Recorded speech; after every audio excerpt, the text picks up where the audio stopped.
What would you do if you woke up from a coma and realized the whole world had already moved on without you? Your best friend is wearing your armor, your family has turned their backs, and somewhere in the dark, a mysterious voice is whispering your name. Welcome back, everyone, and today, we're diving into Radiant Black, Issue 11. Our story opens in Lockport, Illinois. Inside a pitch-black apartment, the TV suddenly flickers and glitches, and then a burst of radiant energy tears through the dark. A figure crashes to the floor, right in the middle of the wreckage. He staggers to his feet, dazed, completely lost, like he has no idea what just happened. Well, that's convenient, he mutters, and then his eyes go wide. Oh no. Outside, the rain is coming down hard. From inside a house, a panicked voice cries out, "Nathan!" A figure bolts through the downpour, sprinting straight for the hospital, heart pounding out of his chest. "Sir, if you're looking for the emergency room, don't. Just move." He bursts into the hospital room, but the bed is empty. Where is he? Where's Nathan? And finally, he finds his friend. Not in the ER, but in physical therapy. That's right, folks. Nathan Burnett is awake. But now, he has to learn how to walk all over again, one trembling step at a time, like a child taking his very first steps. "Careful, Mr. Burnett." "Ah, ow." Nathan turns to Marshall, his face full of confusion. Where have you been? I woke up 6 weeks ago." 6 weeks, an entire stretch of time where the world raced forward and left him behind. The two friends sit down together, and there is so much to catch up on. The robot did say time worked differently. Wait, you talked to the robot? Yeah, there's a lot. You don't even know about the glitchy guy yet, or the others. Red's not as awful as we thought. Pink is cool, yellow sucks. Marshall hesitates, his voice dropping. We don't, have to talk about all that, if it's weird. Nathan just gives him a tired smile. Nah, man, it's cool. I'm happy you're up. I'm just tired. But here's the thing. Not everyone is so quick to forgive. When Marshall comes face to face with Nathan's parents, all he gets are ice-cold stares. The last time we saw you was when we thought Nathan was dying, and you decided to leave. Marshall tries, desperately, to explain himself. I keep telling them you must have had a good reason, but nobody is buying it. And then, in that exact moment, Nathan realizes something chilling. Oh, crap. What? Nobody knows where I went. The lie he's been living for weeks is suddenly hanging by a thread.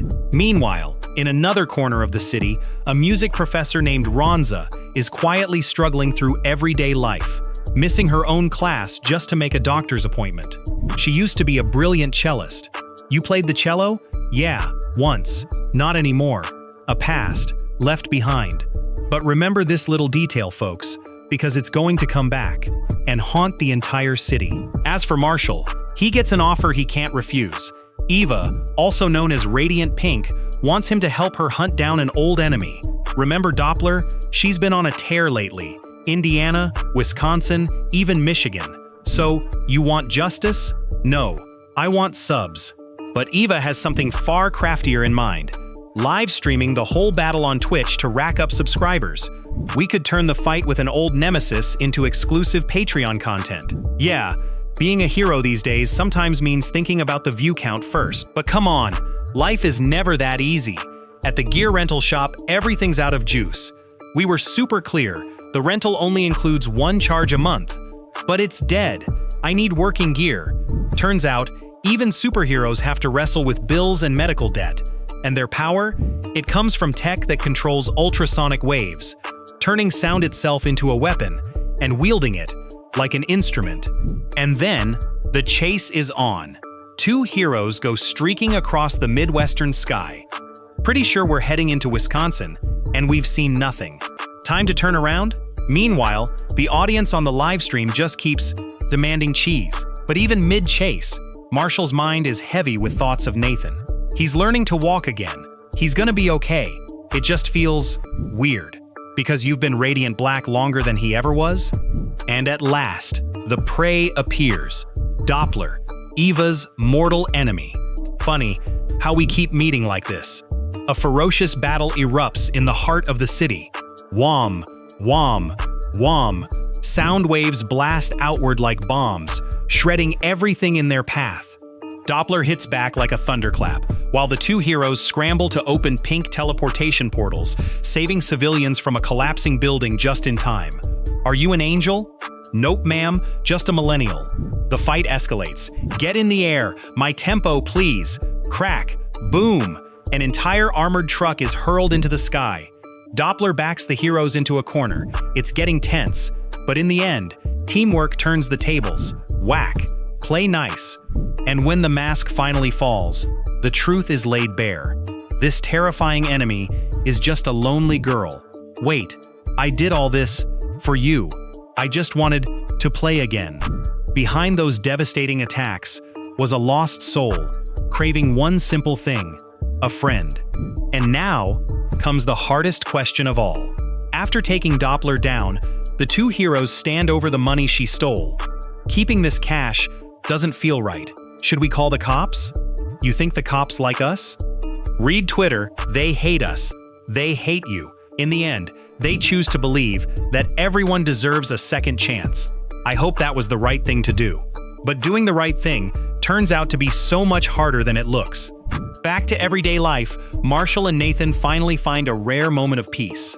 No matter how hard I try, everyone's still mad at you for vanishing. Oh, except your job. I fired that. At least, I can still save your life in the real world. And just like that, the two friends finally make up. We're okay, right? But folks, nightfall is when the strangest thing of all begins. Nathan lies in bed, earbuds in, finally relaxing after a long, exhausting day. And then, out of nowhere, a brilliant, radiant glow appears right in front of him. A voice softly whispers, "Hello, Nathan." His eyes snap wide open, pure, frozen terror. What fate is waiting for him now? It'll all be revealed in the next episode, titled Pink. And that's the whole story for today. If you enjoyed it, drop a like and subscribe so you don't miss the next chapters of the Massive Verse. Thanks so much for watching, and I'll see you next time. Peace!